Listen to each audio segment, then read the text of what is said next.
যারা শঙ্কা প্রকাশ করছেন তাদের জন্য বলতে চাই, মাননীয় স্পিকার, প্রথম বিরোধী দল হয়েছেন, আমার বিশ্বাস অনেক জায়গায় সমালোচনা করতে ভুল করেছেন, সরকারি দল এখনো হন নাই। আমার বিশ্বাস আর 2-4 বার 5 বার বিরোধী দল থাকলে আস্তে আস্তে তারা সমালোচনাটা বুঝে যাবেন। আমি ওই সমালোচনাকে খুব একটা আমলে নিচ্ছি না। মাননীয় স্পিকার, আমি যেটা বলতে চাই সেটা হচ্ছে বিএনপি জানে কি করণীয়। আমরা পথ খুঁজিনি, পথ দেখিয়েছি, বাস্তবায়ন করে প্রমাণ করতে চাই আমরা বাস্তবায়ন করতে জানি। বিরোধী দলকে বলবো আপনারা সহযোগিতা করুন।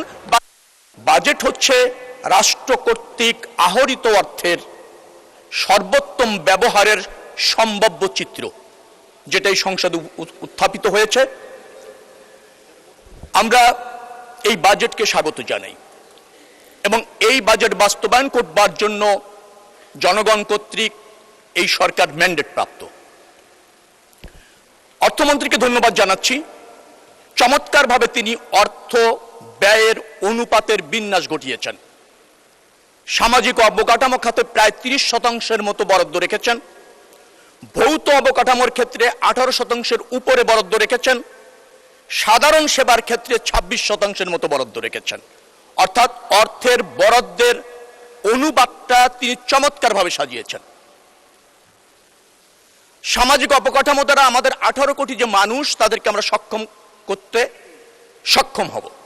তাদের মানব সম্পদ উন্নয়নের, অর্থাৎ সেই জায়গাটা হলো আমাদের একমাত্র আপনার সম্ভাবনাময় খাত, 18 কোটি মানুষকে দক্ষ যোগ্য হিসাবে তৈরি করা।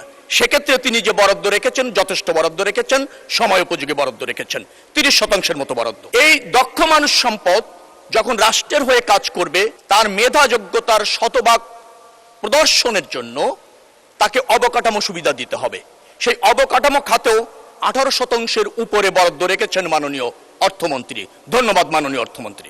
অনগ্রসর জাতিকে রাষ্ট্রের পক্ষ থেকে তাদের সামাজিক সুরক্ষা দেওয়ার জন্য, সাধারণ নিরাপত্তা নিশ্চিত করবার জন্য 26% কাছাকাছি বরাদ্দ রেখেছেন, যা আমাদের অর্থনৈতিক সংকট থেকে উত্তরণের ক্ষেত্রে সহায়ক ভূমিকা পালন করবে। এই অর্থ বরাদ্দের যে অনুপাত, সেটি বাস্তবতা বিবেচনা করে আমাদের সম্ভাব্য খাতকে রাষ্ট্রীয় প্রয়োজনে ব্যবহার করার মানসে মাননীয় অর্থমন্ত্রী যে ডিস্ট্রিবিউশন করেছেন, তার জন্য আমি মাননীয় অর্থমন্ত্রীকে ধন্যবাদ জানাচ্ছি। মাননীয় স্পিকার, আহরিত অর্থের 2 ধরনের ব্যয় রাষ্ট্র করে। একটি হচ্ছে অনুন্নয়ন ব্যয়, আর একটি হচ্ছে উন্নয়ন ব্যয়। অনুন্নয়ন ব্যয় মানে হচ্ছে রাষ্ট্র পরিচালনা ব্যয়।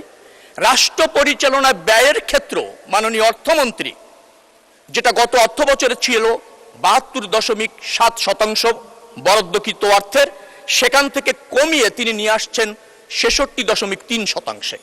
তার মানে অপচয় রোধ করেছেন, অপ্রয়োজনীয় অর্থ ব্যয় করছেন না, অর্থের সর্বোত্তম সদ্ব্যবহার করছেন মাননীয় অর্থমন্ত্রী তার এই বাজেটের মধ্যে। এটা অবশ্যই প্রশংসার দাবি রাখে। অ্যাট দ্য সেম টাইম তিনি উন্নয়ন ব্যয় বাড়িয়েছেন। যে উন্নয়ন ব্যয় গত অর্থ বছরে ছিল, অর্থাৎ 2025-26 অর্থ বছরে সেটি ছিল 27.3%, সেটাকে তিনি বাড়িয়ে 33.7% করেছেন। অর্থাৎ উন্নয়ন প্রয়োজন, দীর্ঘদিনে বিধ্বস্ত বাংলাদেশ, অবকাঠামো উন্নয়ন, এডিপির বরাদ্দ 3 লাখ কোটি টাকার উপরে, এডিপি ছাড়াও আরো 16,000 কোটি টাকা উন্নয়ন ব্যয় রেখেছেন। সবকিছু মিলিয়ে বাংলাদেশের মানুষের উন্নয়নকে অগ্রাধিকার দেওয়া হয়েছে এই বাজেটে। এই জন্য মাননীয় অর্থমন্ত্রীকে আবার ধন্যবাদ।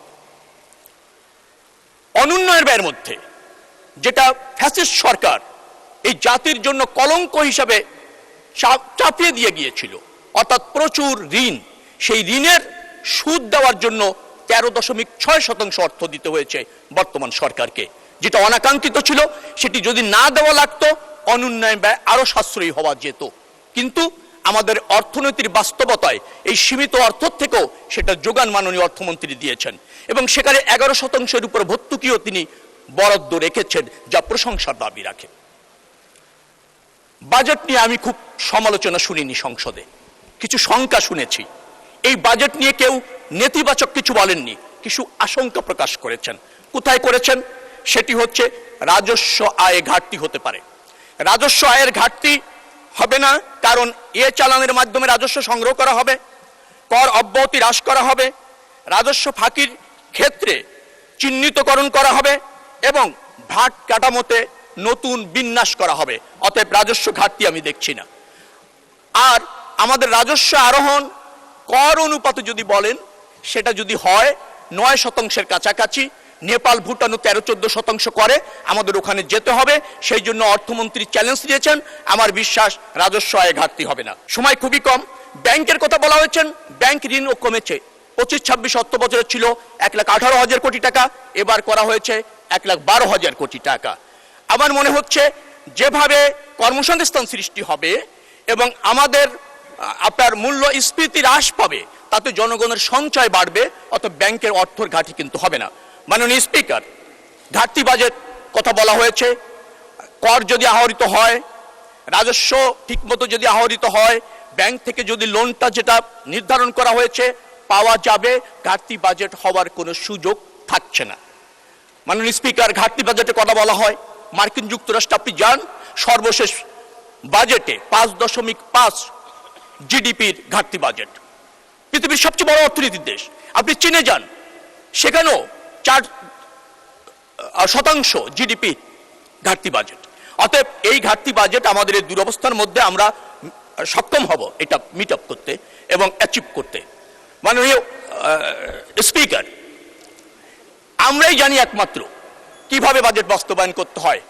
কারণ আপনি যদি 1974-75 বাজেট যান, বাকশালী সরকারের সময় ছিল মাত্র 1056 কোটি টাকা।